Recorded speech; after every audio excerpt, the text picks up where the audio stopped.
मुखे चैन सा चाहत आहे घरे तन शान चैन जो गाया थो अबू बकर उमर उस्मान अली अबू बकर उमर उस्मान अली मां दिल समझे दिल ठारिया थो मुखे चैन सा चाहत आहे घरे मुखे चैन सा चाहत आहे घरे तन चैन जो शान मगाया थो अबू बकर उमर उस्मान अली सब दिल समझे दिल ठारिया थो मुखे चैन सा चाहत आहे घरे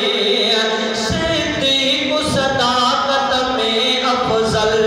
फारूक अदालत में अफजल सिद्दीक़ सदाकत में अफजल फारूक अदालत में अफजल उस्मान भलो सखावत में उस्मान भलो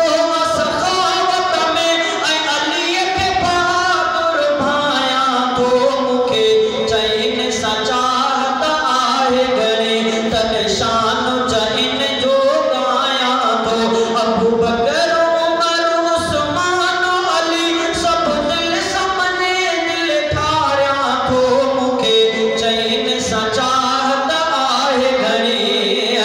क़ुरान अजय के सहाबी चयो सो आहे सचो सिद्दीक़ मिठो क़ुरान अजय के सहाबी चयो सो आहे सचो सिद्दीक़ मिठो मां ॻाल्हि सची ही शेर अंदर सब कंहिंखे खोले ॿुधायां थो मां चैन जो नौकर आहियां सचो महबूब मिठे ही दुआ घुरी फारूक तॾहिं पोइ आयो सुरी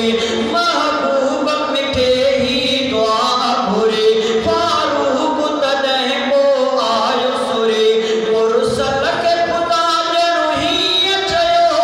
मुरसल खे ख़ुदा ॼणो हीअं चयो फारूक खे हाणे घुरायां थो मुखे चैन सा चाहत आहे घणे तन शान चैन जो गाया थो अबू बकर उमर उस्मान अली सब दिल समझे दिल ठारिया थो मुखे चैन सा चाहत आहे घणे उस्मान पीरीअ जो प्यारो आ सचो उस्मान साहबा जा गुलाम अदा ॾियण थो उस्मान पीरीअ जो प्यारो आ मुरसल जे अखियुनि जो तारो आ उस्मान पीरीअ जो प्यारो आ मुरसल जे अखियुनि जो तारो आ मां उन जा गुण ॻाए हरदम दुश्मन जे जीउ जलाया थो मुखे चैन सा चाहत आहे घणे तन शान चैन जो गाया थो अबू बकर उमर उस्मान अली सब दिल समझे दिल ठारिया थो मुखे चैन सा चाहत आहे घणे आसोट नबीअ जो सोहणो अली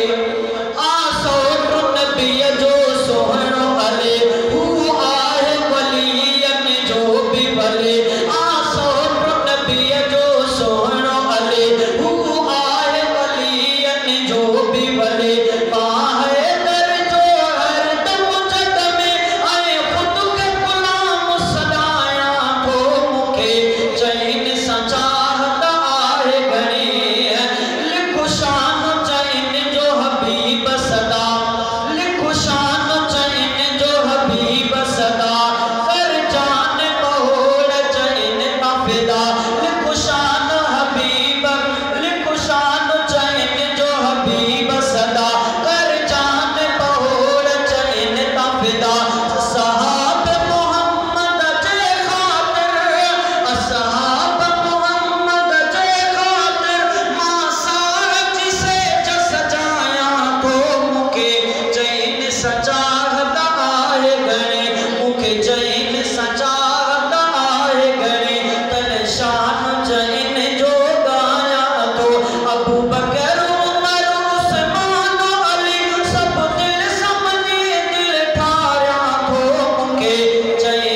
सचा